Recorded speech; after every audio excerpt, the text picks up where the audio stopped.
Halo, kembali lagi di Texco bersama saya Engga Nursanti. Sudah lama dalam sejarah, emas adalah investasi yang dianggap aman karena emas memiliki likuiditas yang tinggi dan tahan terhadap krisis ekonomi. Saat ini, emas tidak hanya dalam bentuk fisik, tetapi juga ada dalam bentuk digital. Baru-baru ini sempat ramai harga emas melonjak naik menembus 2 juta per gram sampai masyarakat yang membeli emas sebelum tahun 2023 sudah mencatat keuntungan 100% tahun ini. Balik modal yang cukup pesat dari yang biasanya 5-10 tahun balik modalnya baru kerasa. Di tengah-tengah keramaian harga emas naik, DJP menerbitkan aturan baru tentang pajak beli emas batangan atau bullion yang berlaku sejak 1 Agustus 2025. Sebelumnya, pembelian emas batangan dipajakin 2 kali atau double taxation. Satu dari pedagang emas dan satu lagi dari LJK Bullion Bank. Aturan baru ini mengeliminasi double taxation tersebut. Sekarang, pedagang emas tidak lagi memotong PPh pasal 22, melainkan hanya LJK Bullion Bank yang memungut 0,25% dari market price emas batangan. Itu pun jika pembeliannya melebihi dari 10 juta rupiah.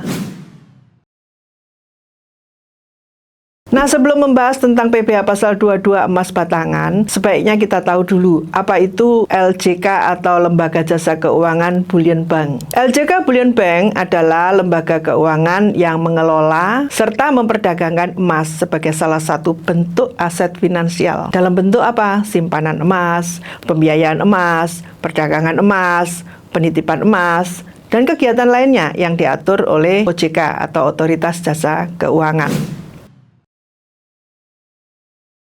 Mendengar ini, mungkin kalian mikir ya, kenapa nggak simpan sendiri aja daripada disimpan atau ditaruh di Bullion Bank? Satu, selain membantu membangun ekonomi negara, kalau kalian simpan emas di LJK Bullion Bank, untuk investor yang melakukan transaksi jelas lebih aman dan lebih terstruktur. Apalagi emas fisik ditaruh di tempat yang aman. Kedua, karena ada LJK Bullion Bank yang bisa mengkonversi emas fisik ke bentuk digital. Kalian bisa invest emas di bawah 1 gram dan di harga yang cukup terjangkau. Dan yang ketiga, kalian simpan di bank emas akan dapat bunga. Konsepnya sama seperti kita simpan duit di bank. Namun, dapat bunganya berbentuk penambahan gramasi emas yang kita simpan. Nah, mending simpan di bank emas kan? Emasnya bisa bertambah.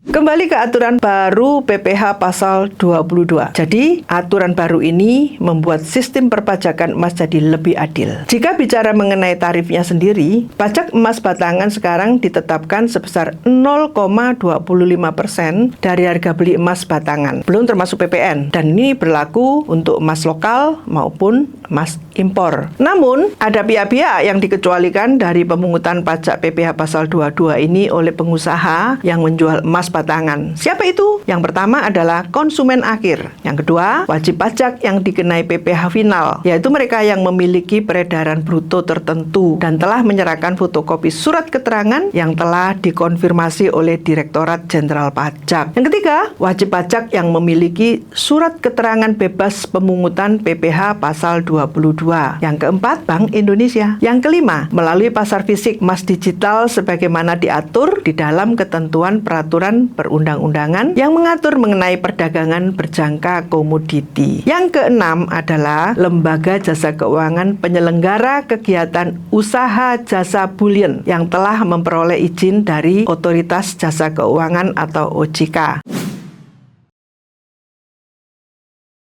Sebagai bentuk kemudahan administrasi, pengecualian pemungutan PPh pasal 22 ini diberikan tanpa perlu menyertakan surat keterangan bebas. Jadi, kalau kalian ingin beli emas batangan melalui pengusaha emas, jangan takut lagi karena tidak akan kena PPh pasal 22 ini.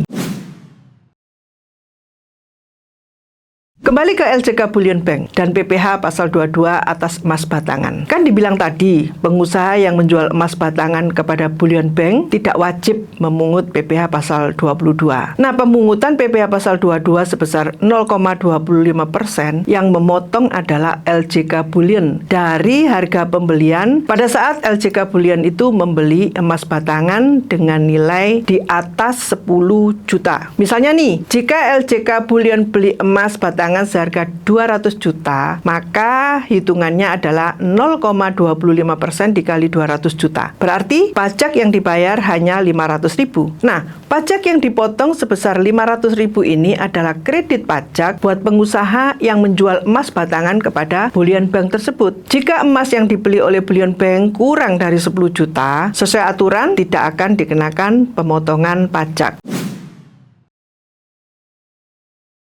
Nah, sekarang bagaimana jika kalian impor emas batangan untuk membuat perhiasan emas? Cek dulu pihak yang dibebaskan, apakah termasuk atau tidak. Jika bukan termasuk yang dibebaskan, maka sesuai aturan akan dikenakan tarif 0,25% dari nilai impor. Aturan baru ini dibuat untuk lebih adil dan supaya administrasi bisa lebih efisien. Jadi, kalau kalian mau impor atau beli dalam negeri, sama-sama dikenakan tarif 0,25%. Jika kalian bukan termasuk yang dikecualikan dari pemotongan PPh pasal 22. Dalam aturan sebelumnya, kalau impor emas sapi memiliki SKB atau surat keterangan bebas, itu bisa dikecualikan. Jadi produsen emas batangan yang masih punya SKB PPh pasal 22, tenang saja, masih berlaku sesuai masa yang tertera di dokumen. Dan buat kalian yang mengajukan permohonan untuk SKB PPh impor emas batangan sebelum berlakunya PMK 51 ini, penerbitan SKB masih lanjut sesuai dengan PMK sebelumnya, yaitu PMK nomor 81. Nah, di samping PPh, bagaimana dengan PPN-nya? Sederhananya, pemerintah memberikan aturan yang lebih mudah sehingga pedagang emas nggak perlu ribet lagi untuk membedakan pajak untuk tiap jenis barang yang ada di tokonya. Nah, tarif PPN-nya itu ada beberapa jenis ya. Contohnya adalah seperti berikut. Jika pedagang punya faktur pajak lengkap atau dokumen lengkap, maka penyerahan emas perhiasan ke konsumen dikenakan PPN 1,1% dari harga jual. Kalau emas perhiasan diperbaiki, maka ada jasanya. Nah, ongkos jasanya ini dikenakan PPN 1,1% dari biaya jasa. Tapi kalau pedagang tidak mempunyai faktur pajak atau dokumen lengkap, maka tarif PPN-nya lebih tinggi, yaitu 1,65% dari harga jual. Dan terakhir, kalau emas perhiasan dijual ke pabrikan emas perhiasan, tarif PPN-nya adalah 0%, alias tidak kena pajak. Sekian penjelasan dari Texco mengenai pajak emas. Mudah dipahami kan? Jika ada pertanyaan, silakan tinggalkan di kolom komentar. Jangan lupa subscribe channel YouTube kami, share ke teman-teman kalian, dan bunyikan lonceng agar tidak ketinggalan edukasi seputar pajak di Indonesia. Sampai jumpa!